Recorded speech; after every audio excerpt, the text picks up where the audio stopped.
가나안 정복 전쟁을 앞두고 여호수아에게 하나님께서 말씀하셨습니다. 율법책, 곧 말씀을 따라 담대하게 살아가라.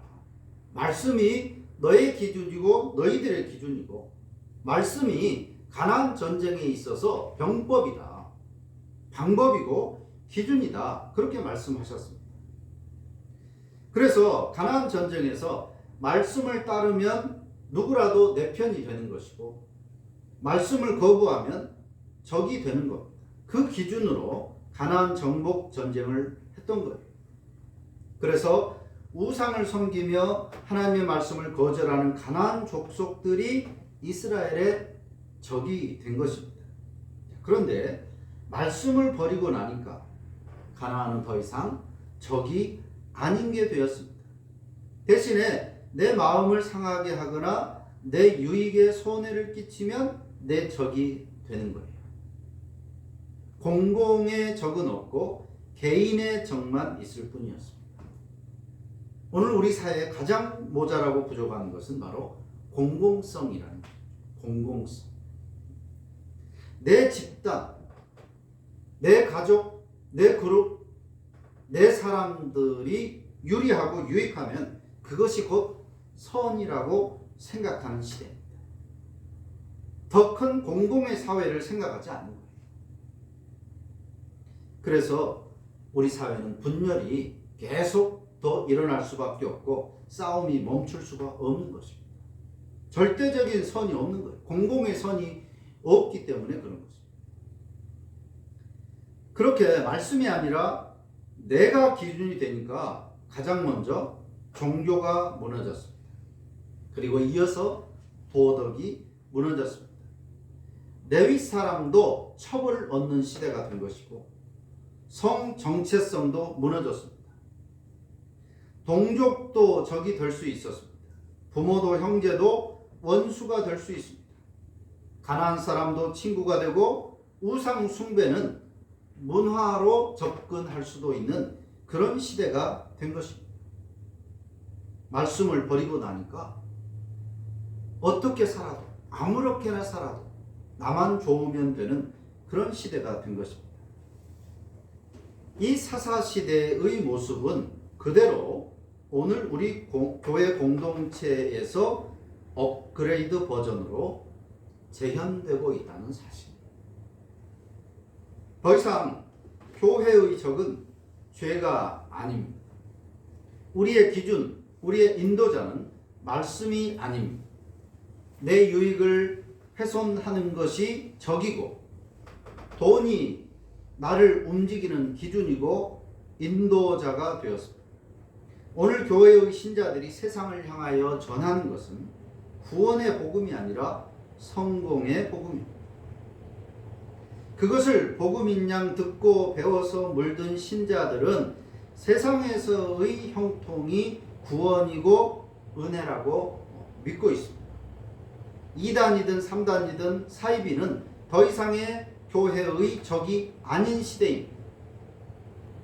누구라도 내 마음에 감동이 되고 돈이 있는 곳이면 내 편이고 형제가 되는 것입니다. 그야말로 적과 아군을 구분하지 못하고 싸움을 벌이는 그런 시대인 것입니다. 교회들이 무리를 지어서 편을 가르고, 그것도 숨어서가 아니라 광화문 광장에서 십자가를 들고 태극기를 들고 서로 싸우고 있습니다. 신자가 부끄러운 줄도 모르고 세상 법정에서 다투고 있습니다.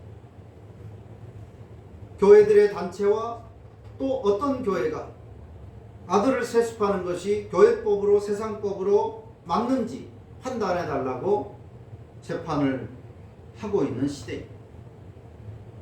같은 교회 안에서도 목사와 장로가,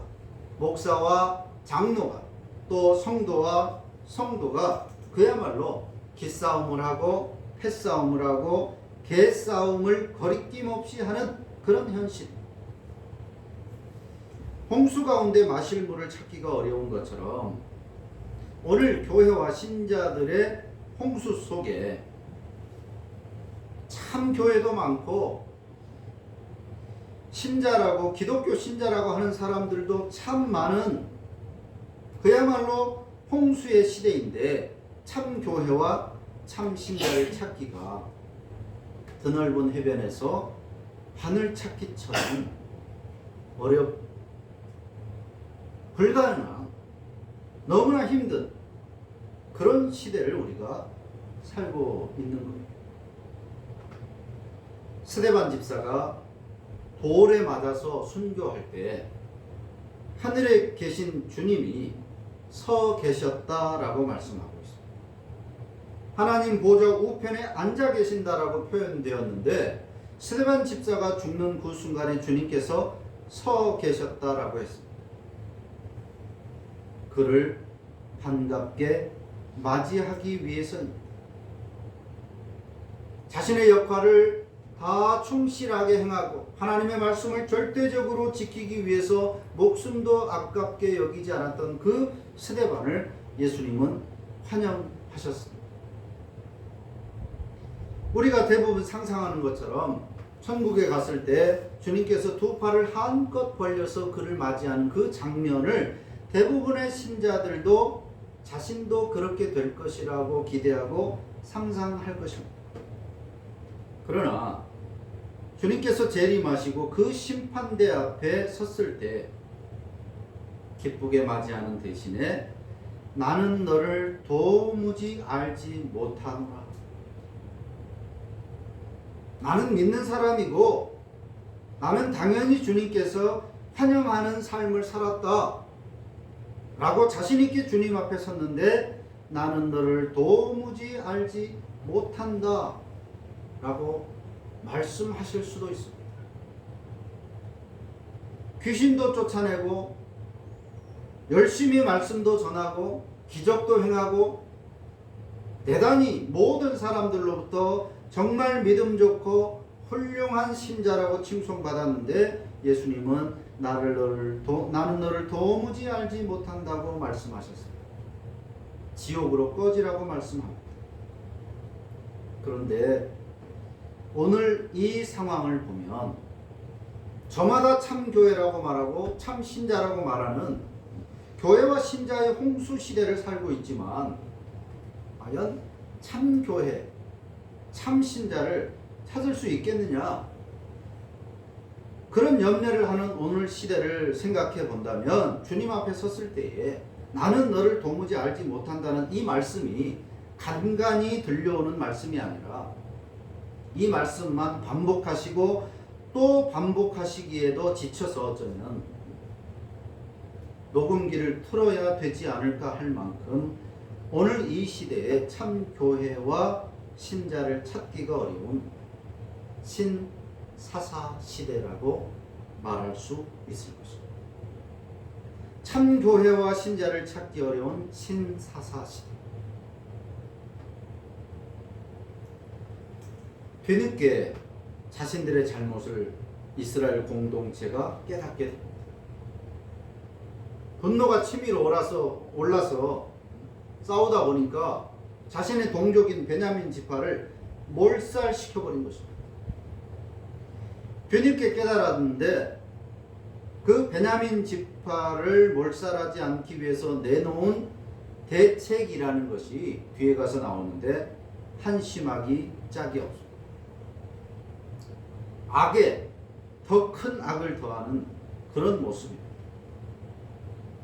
이 모습들은 이 사람들이 특별히 지식이 부족하고 경험이 모자라서 그런 것이 아닙니다. 이 사람들이 일부러 악한 생각만 하거나 지능이 낮기 때문도 아닙니다.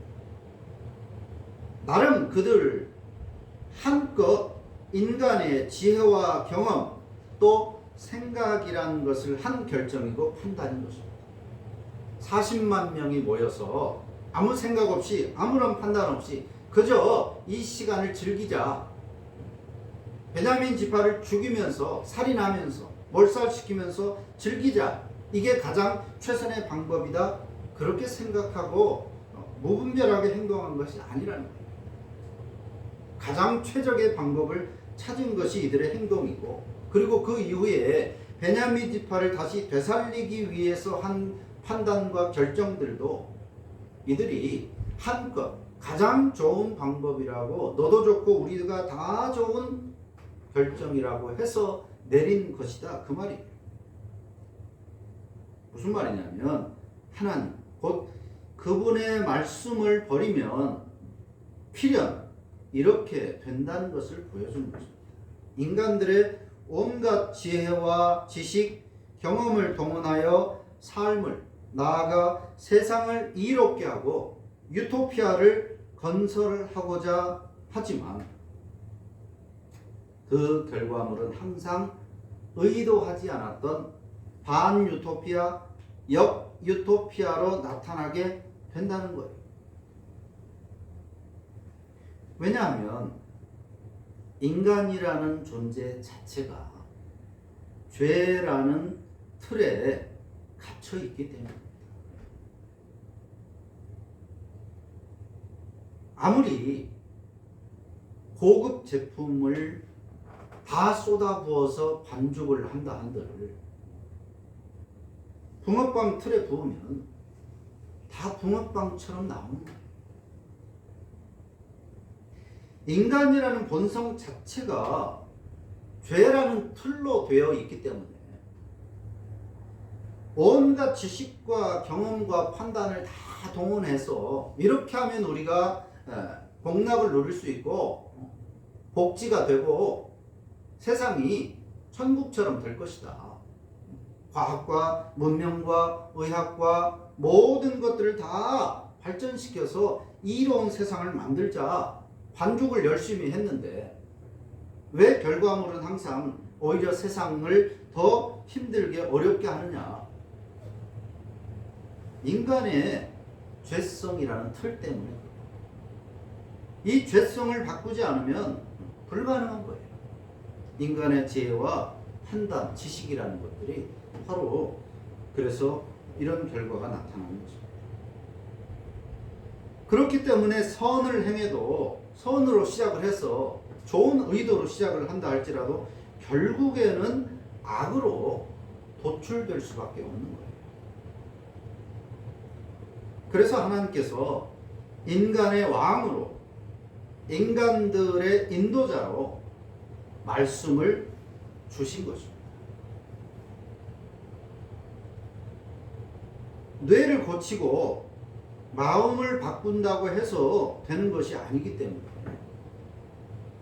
너희들은 틀 자체가 이미 틀어진 존재들이기 때문에 자신을 신뢰하지 말고 이 말씀을, 내가 주는 이 말씀을 애쓰고 힘써서 이 말씀을 너희들의 삶의 기준과 지표로 삼아야 한다라고 우리에게 주신 것입니다. 어느 정도 그렇게 연습하면 그 다음부터는 안 해도 되는 것이 아니라 평생 동안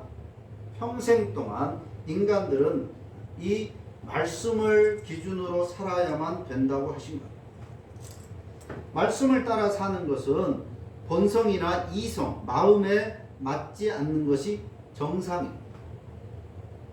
어느 누구라 50년, 100년 신앙생활을 한 사람도 말씀대로 사는 것이 쉽고 편한 것이 아니에요. 인간의 죄성 때문에 평생을 말씀대로 사는 것이 쉽지 않아요. 애쓰고 힘써야만 그나마 비슷하게나마 말씀대로 살아갈 수 있는 것이 인간이라는 존재예요. 그런 성현들을 제외하고는 대부분의 사람들은 말씀 앞에서 늘 자신을 쳐서 복종시키는 삶을 살아야 돼요. 늘. 그래야 하나님과 일치되는 삶이 되는 거예요. 이스라엘 공동체가 말씀을 버린 결과 종교가 붕괴되고 이어서 도덕이 붕괴되고 그들의 인생이 무너지는 것을 우리가 볼 수 있습니다. 그래서 우리는 다음 이스라엘이 되지 않기 위해서 이 사사시대를 교훈 삼아 하나님의 말씀을 내 삶을 단장하는 거울로 삼아야 하는 것입니다.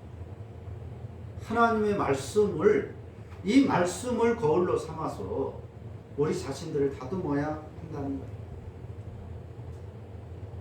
다른 것이 아니에요. 어떤 직이나 명예나 권력이나 지식 수준이나 그런 것을 가지고 자신을 판단해서는 안 된다는 것입니다. 나는 이만큼 배웠고 이만큼 경험했고 이런 위치에 있으니까 내가 다른 사람보다 더 나은 존재고 다른 사람들은 내 밑에 다 기어야 된다. 이렇게 생각해서는 안 된다는 것입니다. 이만큼의 연륜과 이만큼의 시간을 내가 더 살았으니까 내가 더 나은 사람이다. 이렇게 생각해서는 안 된다는 것입니다. 겉에 걸치고 있는 것이 아니라 우리는 하나님의 말씀을 거울로 그 앞에서 자신을 판단해야 합니다. 그것이 우리 개인의 또 신자로서의 하나님의 백성으로서의 아름다운 삶을 살아내는 비결입니다. 어떤 인생이 아름다운 인생이고 성공한 인생이고 옳은 인생이고 주님 앞에 섰을 때 두 팔을 벌려서 안아주실 수 있는 그런 삶이냐? 하나님의 말씀으로 일평생을 자신을 단장하는 그런 사람. 그런 사람이 되기 위해서, 그런 사람이 되도록, 다음 이스라엘이 되지 않도록 하나님께서 우리에게 이 사사시대의 말씀을 우리에게 전해주신 것입니다. 이 말씀을 우리가 배우고 알고도 여전히 동일한 죄를 반복한다면 그건 씻을 수 없는 죄를 반복하는 것입니다.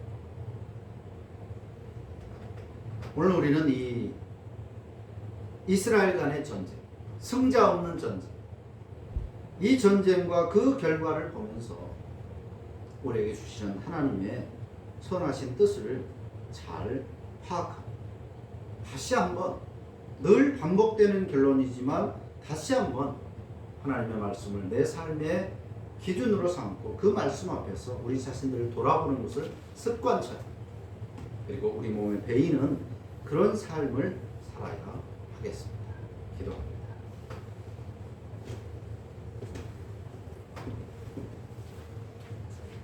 하나님 감사합니다.